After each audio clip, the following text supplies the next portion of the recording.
Hello guys, this is Ram Tips. Today I show you Google Sheets column filter basics by text values.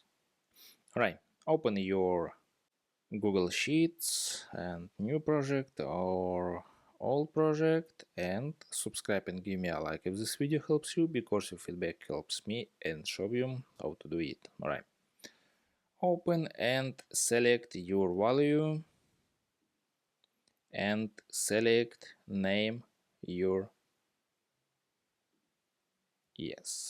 table and click on data and click on create a filter. Alright, create filter and change background color.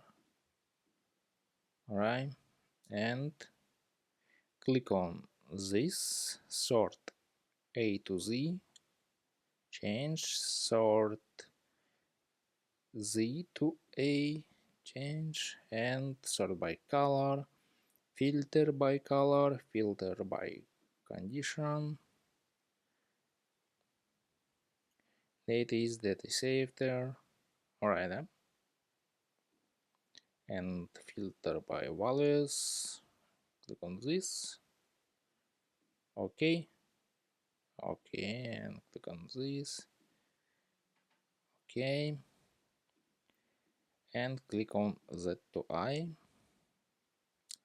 and press OK. And that's all. Subscribe and give me a like if this video helps you, because feedback helps me. Bye.